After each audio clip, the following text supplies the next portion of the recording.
Welcome to our YouTube channel CITS and IT study point. जैसा कि हम पिछले वीडियो में वोकेशनल साइंस से संबंधित बहुत सारे वीडियो बनाए हैं, कुछ वीडियोस हम आई बटन में लगा देंगे। आज के इस वीडियो में हम स्टार्ट करेंगे नेक्स्ट चैप्टर, जिसमें हम बात करेंगे रैखिक गति यानी लीनियर मोशन के बारे में। लीनियर मोशन के बारे में हम बात करेंगे कि रैखिक गति क्या होता है और इससे कैसे न्यूमेरिकल पूछे जाते हैं। इस वीडियो में हम बात करेंगे रैखिक गति और उससे संबंधित कुछ राशियां जैसे चाल, दूरी, विस्थापन, वेग, त्वरण। उसके बाद रैखिक गति कैसे निकालते हैं, गति के समीकरण की हम बात करेंगे, मंदन की बात करेंगे, त्वरण और मंदन में क्या डिफरेंस होता है ये बात करेंगे। और जो है न्यूटन ने गति के 3 नियमों का जो बताया था कि गति के 3 नियम होते हैं, और उसके बाद गति का जो समीकरण होता है उससे न्यूमेरिकल कैसे पूछे जाते हैं, इन सब चीजों के बारे में हम आज के इस वीडियो में पढ़ेंगे। स्टार्ट करते हैं। सबसे पहले बात आती है रैखिक गति क्या है, यानी हमारा जो टॉपिक है उसको जानेंगे हम, उसका डेफिनेशन क्या होता है और उससे संबंधित कुछ हम इंपॉर्टेंट बात करेंगे जो कि एग्जाम के पॉइंट ऑफ व्यू से बहुत ही इंपॉर्टेंट होगा, खास करके NTPC और रेलवे ग्रुप डी के लिए यह बहुत उपयोगी होगा। तो स्टार्ट करते हैं। हम बात करते हैं सबसे पहले ये लीनियर मोशन यानी रैखिक गति। लीनियर मोशन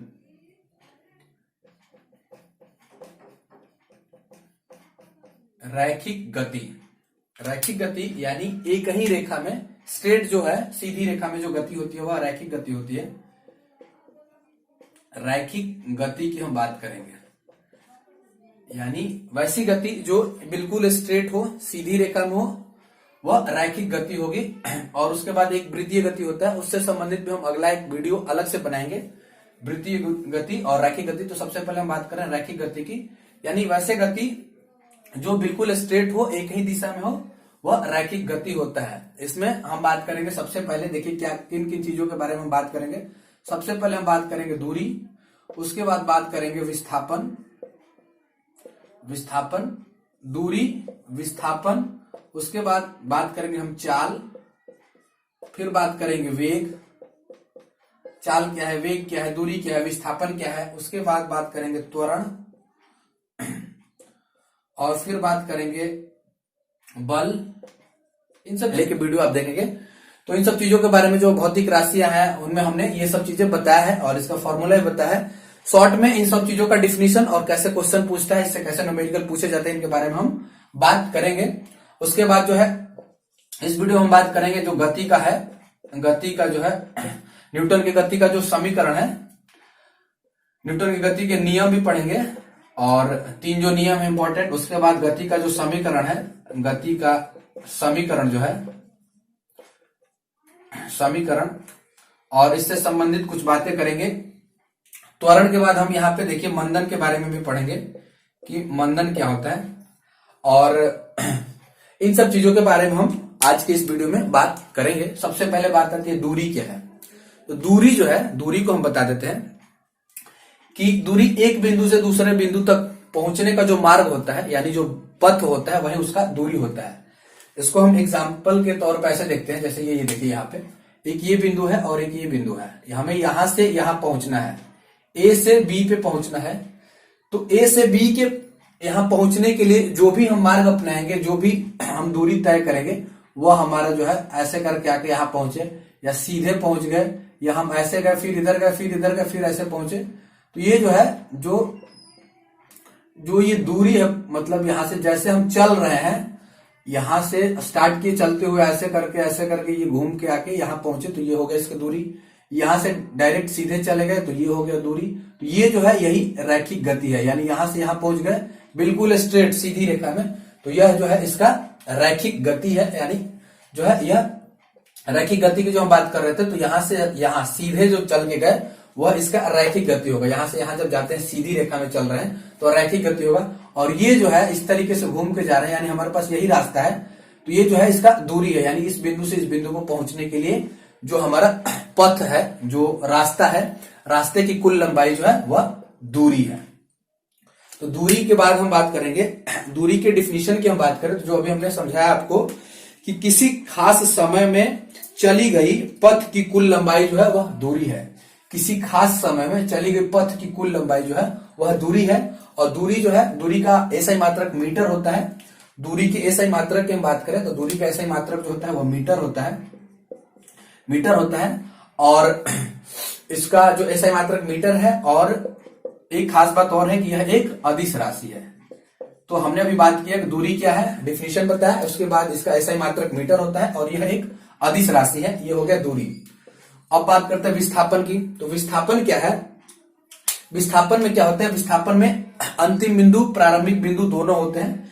विस्थापन यानी यहां से यहां तक पहुंचे, एक बिंदु से दूसरे बिंदु तक पहुंचे। मान लीजिए एक बिंदु ये है, एक बिंदु ये है, तो हमें यहां से यहां पहुंचना है। अब विस्थापन की बात करें तो इसमें क्या होता है कि विस्थापन जब हम बताएंगे तो इसमें था जो पथ है उसकी कुल लंबाई, लेकिन विस्थापन में वैसा कुल लंबाई नहीं होता है, जो सबसे कम होता है, यानी एक बिंदु से दूसरे बिंदु पर पहुंचने की जो न्यूनतम दूरी होती है वो उसका विस्थापन होता है।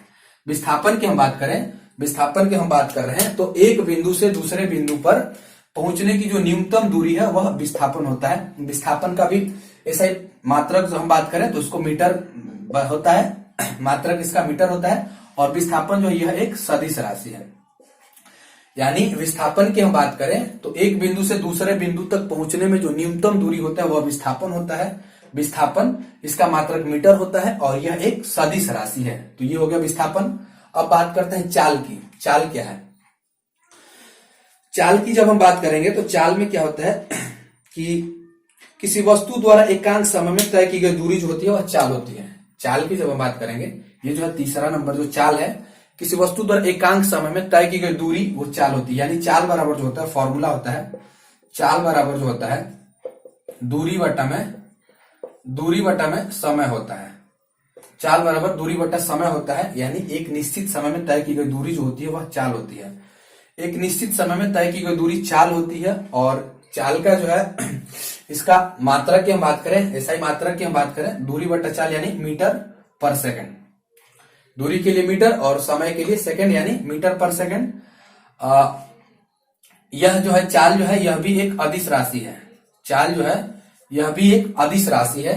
चाल की हम बात करें तो चाल क्या है कि समय के साथ एक निश्चित समय में तय की गई दूरी जो है चाल है, और यह एक अदिश राशि है और इसका जो है मात्रक मीटर पर सेकंड होता है। फिर हम बात करेंगे, चाल हो गया, चाल के बाद फिर हम बात करते हैं वेग। वेग क्या होता है, तो वेग की हम बात करें तो वेग में क्या होता है, वेग की जब हम बात करें तो एक वस्तु है जो एकांक समय अंतराल में जो है विस्थापन जो तय करती है। यानी वेग की हम बात करें, अभी चाल की हम बात करें तो एक निश्चित समय में तय की गई दूरी जो है चाल है, लेकिन वेग क्या है, एक निश्चित समय में तय किया गया विस्थापन जो है वह वेग है।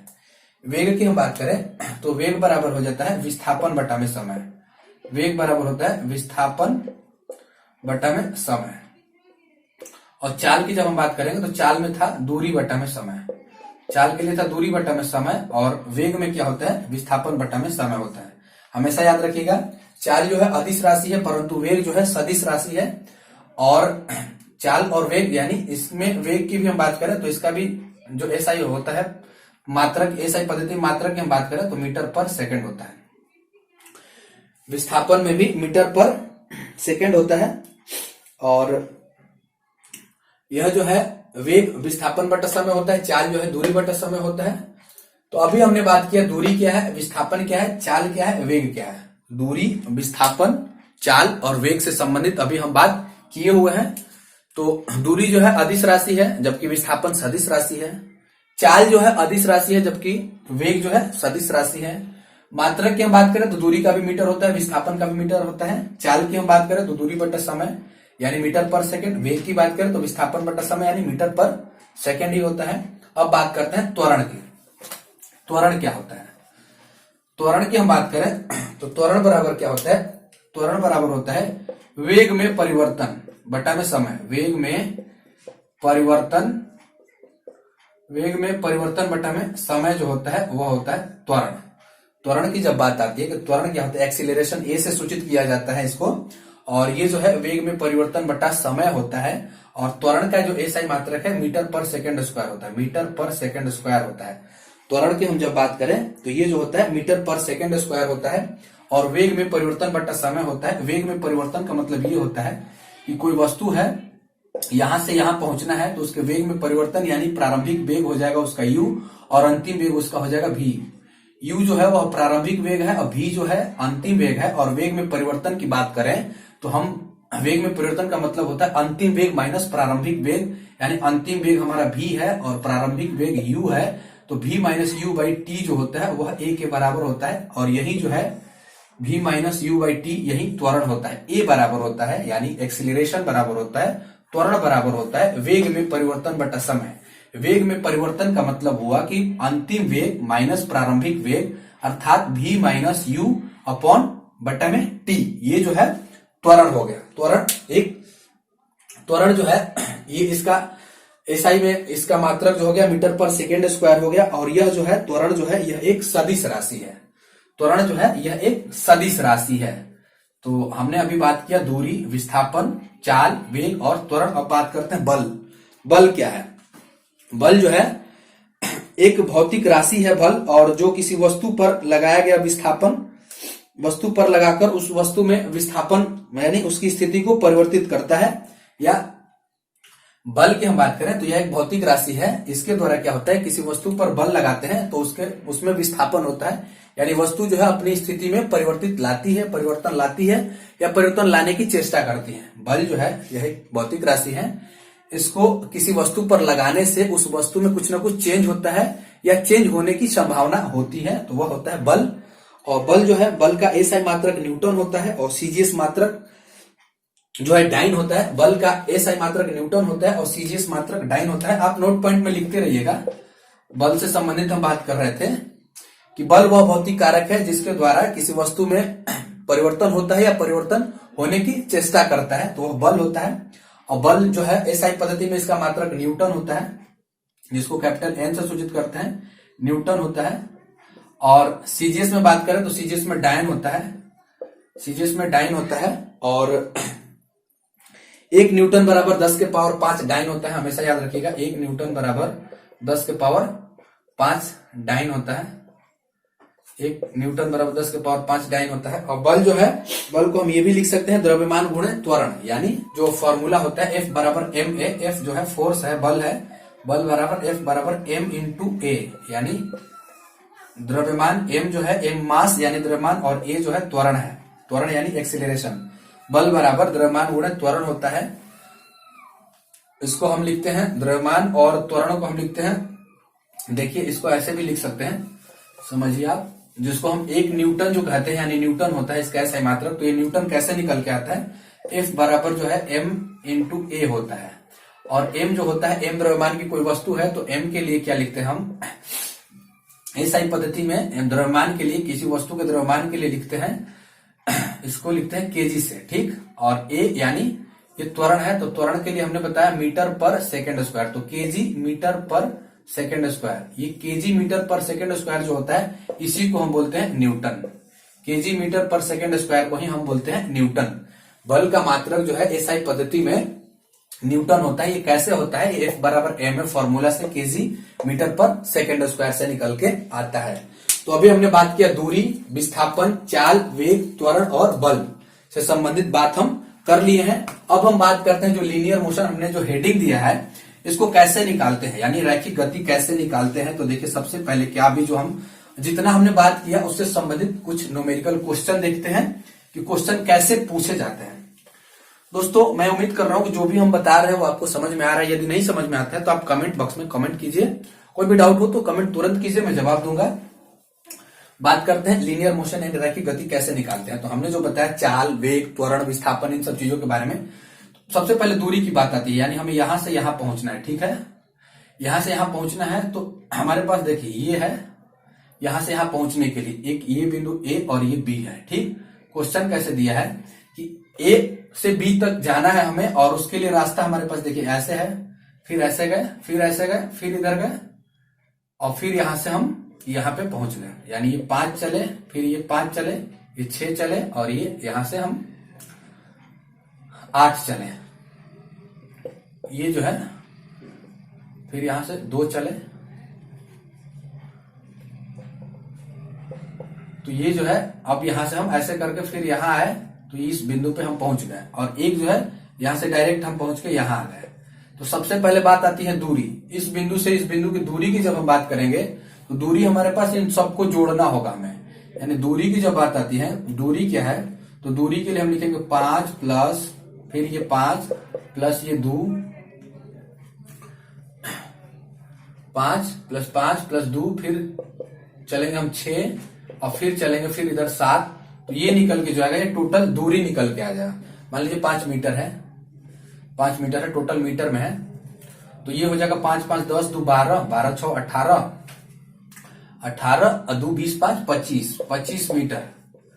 25 मीटर जो है यह टोटल दूरी है, ये दूरी हो गई। ठीक, अब यही विस्थापन की हम बात करें तो विस्थापन की जब बात करें तो विस्थापन इसका क्या होगा, यानी यहां से यहां पहुंचने के लिए जो न्यूनतम दूरी होगी।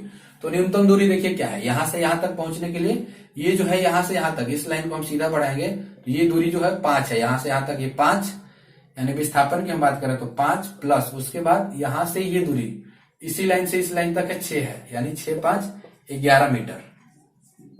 11 मीटर जो है यह इसका विस्थापन हो गया और दूरी टोटल हो गया 25 मीटर। तो दूरी और विस्थापन का मतलब आप समझ चुके होंगे। दूरी क्या है, यानी टोटल को जोड़ना होगा, और विस्थापन यानी न्यूनतम दूरी विस्थापन। वैसे चाल और वेग में भी होता है, चाल बराबर क्या होता है, दूरी बटा समय, और वेग बराबर क्या होता है, विस्थापन बटा में समय। अब बात करते हैं हम रैखिक गति की। तो रैखिक गति के लिए सबसे पहले हमारे पास एक क्वेश्चन है, जैसे है कि देखिए एक ये बिंदु है और एक ये बिंदु है, ए और बी। और क्या है, ए और बी हमें चलना है। तो ए से बी पहुंचने के लिए देखिए क्या करते हैं, पहले ऐसे चला, फिर एक आदमी है, क्वेश्चन कैसे पूछता है, एक आदमी है जो इस डायरेक्शन में चला है, चित्र में जो दिखा रहा है उसके अकॉर्डिंग हमें क्वेश्चन बनाना है। देखिए ये ऐसे है, एक आदमी है वो यहां से उसको यहां पहुंचना है, ए बिंदु से बी बिंदु पे पहुंचना है, लेकिन जो चला तो वो ऐसे चला, फिर इधर चला, फिर इधर पहुंचा, यानी ये 5 सॉरी ये चला 3, ये 4, फिर ये 3, फिर ये 4, 3 4 3 4 करके ये जा रहा है। ठीक, तो पहुंचना है बी बिंदु पे, यानी यहां से इसको ऐसे करके पहुंचना है। तो ए से बी तक पहुंचने के लिए जो है वह